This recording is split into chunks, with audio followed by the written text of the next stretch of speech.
Hey guys, Garrett here from iOS Pro. Today, Apple has released iOS 16.2 Beta 1 to all developers today. Came about 5.15 gigabytes on my iPhone 12 Pro Max.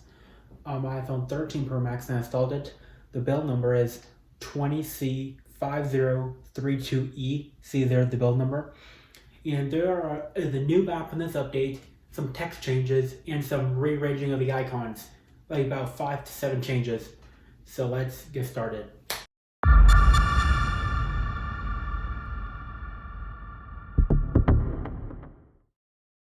The first change here is the introduction of Apple's brand new Freeform app. So this is the new built-in app coming to 16.2 later this year. So basically, this is basically like the App Store's version of Shaper 3D, like a 3D modeling app. That's basically what this is. To what I'm seeing right now when I test it off camera. And down here, you have some options like pasting a sticky note like this.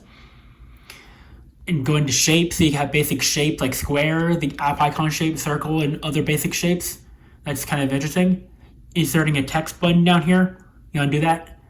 The tools for drawing, you have two new options in here for like crayon and highlighter, but the highlighter icon looks slightly different. Kind of interesting actually.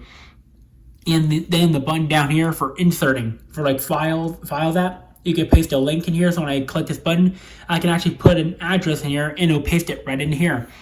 That's interesting. You also have to scan a document, take a picture from the camera, or photos or video. So this is basically like an Apple's version of a 3D modeling app for like basic people. For like once you want to practice doing like shapes and stuff for developing. I think that's what this is. I do not know for sure. I'll do some more testing with it later on. Then I'll come back here like a few days and like review the app after I figure out how it works. So I can give you the basic of how the shapes work, basically, like the options. And basically, if you click a line right here, just like the App Store's Shaper 3D modeling app, you can drag the line around kind of like this. So you have little grabbers here, you can drag it around, make the line longer, shorter, and move it around like that. See? So that's basically what this is. Basically a basic version of a 3D modeling app. Kind of interesting. And then you got some other tab like geometry for like basic shapes. This always kind of amuses me. I don't know why, but it always does. The objects here for like basic objects, kind of like the Memoji stuff. Like this basically the objects you see in some apps basically. So like if you have like a shopping app, categories app like Amazon, you can use some of these shapes to make a shopping app, basically. Okay, that's kind of interesting actually. You can do the animals right here for like animal research app basically, if you guys want to do that. So these are just some examples of how you can use this, like to use this to practice making apps, like before you guys become a developer for coding. And the trees right here, like the basic leaves and the weathers and all that, for like these can be used like a basic weather app for practicing. So that's interesting. The food symbols for like basic food apps and silverware here. That's interesting. Very interesting actually. The symbols here, so basic symbols here for like basic Xcoding stuff and all that, or for basic app making like they showed in the keynote for how it works. See like Safari, the voice icon, the up and down icons, the phone, brightness. That's very cool. And they actually have some work icons from the Apple Watch workout app, like the wheelchair, the people, the like running, the cycling. It's interesting. Some document icons, some plus icons, multiplication, stuff like that. And some education icons, see, some education. And kind of get the idea now, like art, science, people, places, activities, transportation, work, and ornaments. That's basically how this app works. Okay, so in settings, when you scroll down, there's a brand new tab for Freeform, the Freeform app. So basically you can turn some options on like center guidelines, edges, and spacing basically. So this is basic options for like the settings app. In the TV application settings, scroll down, there's a new tab for live activities. Basically, the notifications has been removed and replaced with live activities. That wasn't there in 16.1, so it's brand new in 16.2. The tab doesn't do anything yet, so basically, this is part of Apple's brand new live sports tracking feature, where you can basically get live updates of the sports at real time while they're happening in the TV app. Is basically what this is. So Apple's not activated just yet, but it is there.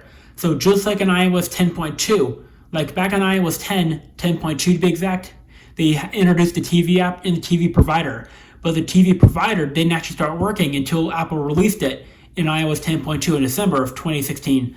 So basically, that's basically what they're doing with the Live Activities tab. Same thing. They're not going to activate it until later this year when they release 16.2. For settings, go to General, go to Software Update. You guys will now see that the Software Update text has now been made larger. Previously, on iOS 5.0 up to now, see iOS 5 up to now, we had the same exact size text here with the iOS version number. See iOS 5.1.1 is the same text size as 16.1 here, just a little bit different, but same font thickness.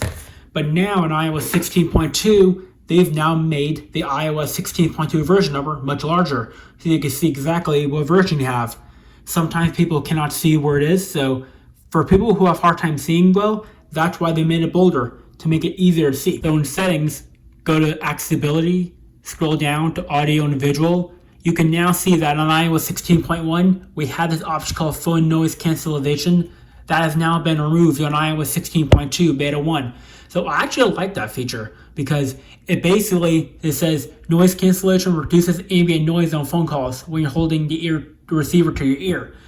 So I like that feature a lot, but it's sad to say it go, but it was a nice feature while it was there. I think Apple may re-add that back in a later beta of 16.2, but I'm not sure if it'll come back or not, but it's sad to see it go. This next change is on the home screen. Very hard to notice, but the search icon has now moved to the left on 16.2 beta 1 on the right.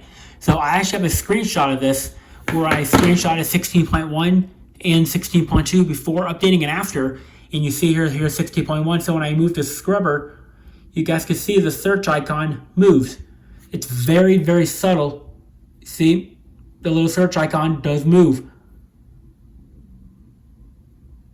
You guys see that? It's very, very subtle, but it is there. Control Center, when you long press on it, it's very subtle as well, but the brightness icon has moved downward just a hair. It's very hard to see it, but it is there. Same thing, I actually have a screenshot of the brightness icon. So you see here's 16.1, 16.2. It's very, very subtle, but it is there. So it basically moves up and down just a little bit. Yeah, see, you guys see that it's moving down, up and down a little bit. See 16.1, 16.2, you see a little icon? It's very, very subtle, but it is there. I actually have an image with the brightness fully up. Yeah, you guys see it's moving just a hair, but it's very hard to notice, but it is there. Okay, so that is all the changes that I can find in iOS 16.2 today. So I may have not found all the changes, but I found most of them. So that's pretty much it for this video. If you liked the video, give it a thumbs up for the video. Peace out.